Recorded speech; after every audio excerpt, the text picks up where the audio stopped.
First of all, I'm going to argue the poster isn't really meant to tease any enemy monster at all. If you refer back to the end of Godzilla Minus One, the scene in which Godzilla is killed and his body destroys itself, if you pay attention to the sky, the sun is breaking through the clouds and it's much more of a yellow coloring. Now look back at the Minus Zero poster. Pretty much the same time of day.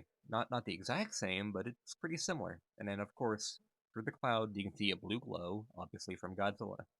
What I believe this is supposed to represent is not an enemy monster's appearance, but actually Godzilla's regeneration.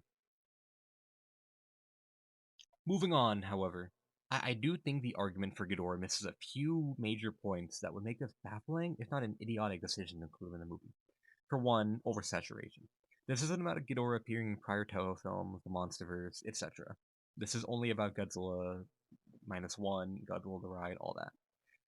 If you look at Yamazaki's past history, he usually includes a monster in a ride or a movie, and then that monster will not appear again. It's just him getting a chance to use that character. Ghidorah has already appeared in Godzilla the Ride. Rodan's already appeared in Godzilla the Ride.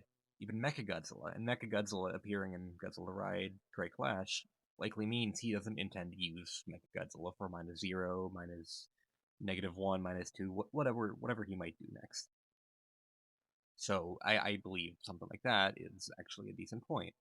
If he was going to use Ghidorah on the minus one sequel, why would he have decided to use Ghidorah in Godzilla the Ride? I guess you could say maybe he didn't have the idea yet, but at the same time, looking back, if you already used this character, why would you decide, you know what, I want to use this character again, even though I'm probably covering the same ground?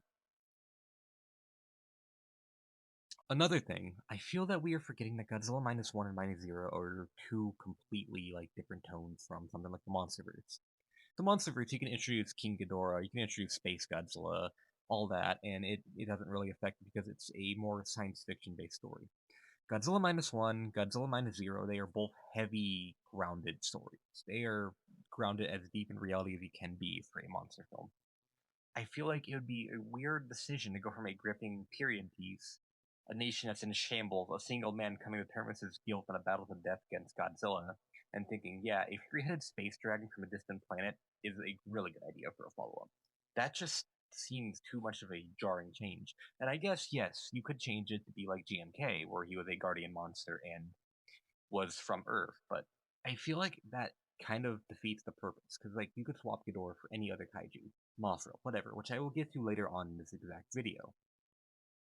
I still just think that it is just too much of a leap for the second film. Maybe at the end of the trilogy, we get to a point that Ghidorah would make sense. As of now, though, I just don't think it's a good idea.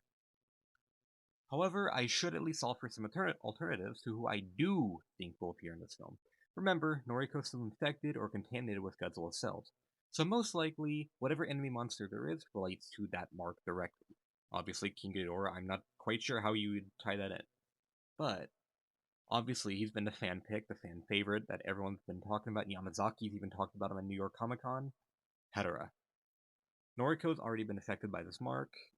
She was with everyone else in Ginza, so who knows? There's probably countless, numerous, millions of people, thousands, that also have this exact same mark or infection.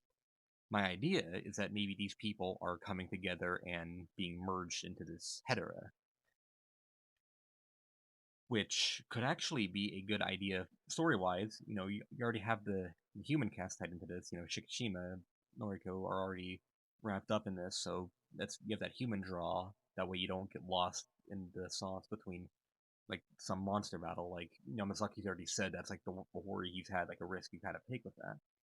And if you're focusing on Noriko, you can shift the film from focusing on Shikishima in minus one to focusing on her in this one, and you can elaborate on her backstory. Perhaps this whole idea that she's trying to escape, this amalgam that's trying to swallow her whole and all of her individuality, you could tie it into something that maybe relates to her past, which you can't really get with King Ghidorah. On the other hand, I believe there's a strong case for Mothra being in this movie. The light on the poster, if you do believe it's teasing an enemy monster, could very easily represent Mothra as much as Ghidorah. Story-wise, it could make a lot of sense, as there are many, many ways to tie Infinite Island to the story, perhaps being somewhere Shikishima or the human cast discover in a last resort to find some cure to Noriko's disease. Mothra, of course, is still used very often, but at least this time around, it wouldn't actively be to the detriment of the story, or even both Hedorah and Mothra.